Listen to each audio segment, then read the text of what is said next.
నాకు అర్థం కావట్లేదు. కేవలం జూనియర్ ఎన్టీఆర్‌ని నెగెటివ్ చేయడానికే ఒక మాస్ ట్రోలింగ్ నడుస్తున్నట్టు అనిపించింది. చాలా మంది రివ్యూ ఇచ్చేటోళ్ళు కూడా నేను అబ్జర్వ్ చేసిన. ఒకడేమో ఏమంటాడు, ఆ! సినిమాల ఎందుకు ఇలాంటివి జరుగుతున్నాయో అర్థం కాదు. ఇంకొకడేమో అసలు ఎన్టీఆర్ అన్న ఇలాంటి స్క్రిప్ట్స్ ఎందుకు ఒప్పుకుంటాడో అర్థం కాలేదు.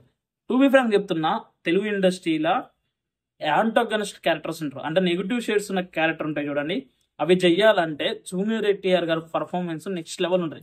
'జైలవ కుశాల' మనకంతగా ఎక్కేది మిగిలిన 2 క్యారెక్టర్లు కాదు. ఆ రావణ క్యారెక్టర్ ఉంటది చూడండి, పిచ్చి లెవెల్ ఎక్కుద్ది. ఇప్పుడు 'వార్ 2లో' కూడా చూడండి, జూనియర్ ఎన్టీఆర్ గారు ఎలాంటి క్యారెక్టర్ చేసినా నేను చెప్పలేను. కానీ ఇక్కడ చూడండి 'వార్ 2' వచ్చేసరికి the way off screen play is related to war కొద్దిగా ఉంటది.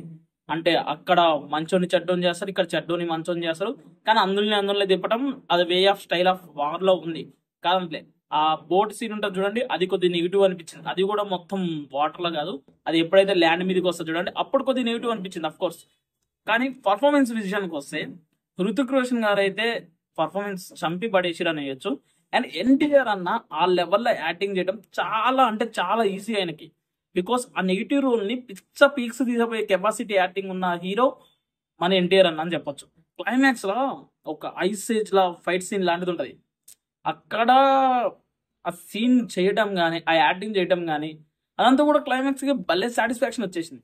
ఇంకోటి నేను ఇప్పుడు అన్నా కదా, జూనియర్ ఎన్టీఆర్ గారిని ఎందుకు ఇంత నెగెటివ్ చేస్తారో నాకు అర్థం కావట్లేదు. మెయిన్‌లీ నాకు అర్థం కానిది ఏందంటే, ద స్టోరీ వాస్ గుడ్. చెప్పాలంటే అద్భుతమైన స్టోరీ అయినా కాదనేది తర్వాత సంగతి. కానీ 'త్రిబుల్ ఆర్' తర్వాత అంటే 'రాజమౌళి' తర్వాత ఒక హీరో తీస్తే అతని ఫ్లాపులు తప్ప ఇంకోటి ఉండవంటారు. కానీ బెస్ట్ స్టోరీ టెల్లింగ్ తీసుకుంటే కంపల్సరీ హిట్లు పడతాయని చూపించింది. 'దేవర్‌లో' ఫస్ట్ హాఫ్ అంతా కిక్ ఎక్కినట్టు ఎక్కుద్ది. పిచ్చిగా ఎక్కి ఆ సెకండ్ హాఫ్ అనే దాంట్లో కొద్దిగా స్టోరీ నడిచేసరికి మనకేమనిపిస్తదంటే, అరే స్లో అయిందనిపిస్తది. అది అయినా కూడా 400 క్రోర్స్, 300 క్రోర్స్ అరౌండ్ కొట్టేసింది. ఆ సినిమా ఆ లెవెల్‌లో ఉంటది. ఓవరాల్‌గా చూసుకుంటే బాగుంటది. 'వార్ 2లో' కూడా అదే. ఫస్ట్ హాఫ్ అయితే పిచ్చ స్మూత్‌గా ఎళ్ళిపోయింది. ఫైట్స్ బాగున్నాయి. అండ్ ఆల్సో స్టోరీ డిజైనింగ్ బాగుంది. ఇంటర్వెల్ ఆ బ్యాంగ్ బాగుంది. అంతా బాగుంది. కానీ సెకండ్ హాఫ్‌కొచ్చేసరికి నేను చెప్తున్నా, అక్కడ ఫస్ట్ హాఫ్‌లో ఏదైతే యాక్షన్ ఉందో అలాంటి యాక్షన్ సెకండ్ హాఫ్‌లో కూడా ఉంది. అండ్ ఎంగేజింగ్ ఉంది. అండ్ ఆల్సో స్టోరీ ఫినిషింగ్ కూడా చాలా అంటే చాలా బానే అనిపించింది. దాంట్లో ఏముంది అసలు నెగెటివ్ చేయడానికి? సమ్ ఒకడు పేపర్ పట్టుకొని వచ్చి చెప్తాడు. ఒకడు ఇంకేదో చెప్తాడు టమాటాలు అనుకుంటా. నాకు అర్థం కావట్లే అబ్బా. ఇప్పుడు సినిమా అక్కడికెళ్ళేది సాటిస్ఫాక్షన్ వచ్చినా లేదా సినిమాలా అని. అంతేగాని ఇప్పుడు సినిమాల లౌడర్ లాజిక్‌లు మాట్లాడినప్పుడు ఏమనిపియదు. ఇప్పుడు 'స్పైడర్ ప్రూఫ్' కలిస్తే 'స్పైడర్ మ్యాన్' అయినప్పుడు వావ్! వావ్! వావ్! అని చప్పట్లు కొడతారు ఈ బ్యాచ్. కానీ మన ఇండియన్ సినిమాకొచ్చేసరికి ఏమైనా జరిగితే చిన్నది జరిగితే సినిమాలో నేను చెప్పిన కదా, ఆ బోట్ సీన్ అనేది ఆ చిన్నది మాత్రం ఎందుకో అంత ఓవర్ నెగెటివ్ చేస్తారు. మన కాడ సెట్ ఆఫ్ రివ్యూస్ ఎట్లుంటాయంటే, సినిమాలో ఏమైనా మైనస్ దొరుకుద్దా, ఫస్ట్ 2 నిమిషాలు దాని గురించి గట్టిగా ఏసి పడాలి. ఎందుకంటే మనం 6,00,000, 5,00,000 వ్యూవర్‌షిప్ ఇస్తారు మీరు. లేదంటే 1,00,000, 2,00,000 ఇస్తుర్రు. రూ. 500 టికెట్‌కి రూ. 5,000, రూ. 1,00,000 వ్యూస్ వచ్చినాయంటే ఈజీగా కవర్ అయితుంది కదా! మరి అలాంటప్పుడు నెగటివిటీనే కదా చెప్పాల్సింది. 1,00,000 వ్యూస్ వచ్చినాయంటే 2,000-5,000 మధ్యలో వస్తాయి. 2,00,000 వచ్చిందంటే ఈజీగా 4,000, 5,000, 10,000 కూడా రావచ్చు. అన్నెన్ని లక్షల వ్యూవర్‌షిప్ మీరు ఇస్తుర్రు. జస్ట్ సినిమా గురించి నెగెటివ్ చెప్పినందుకు. ఇక్కడ ఏం లాభం చెప్పండి? ఇచ్చేస్తారు. అది ఇప్పుడు దాకా ఉంటదా? లాంగ్ టర్మ్‌లో నడుస్తది. నెగెటివ్ చెప్పిండు కాబట్టి కట్ చేసి మీమ్స్ పేజ్‌లలో ఏస్తారు.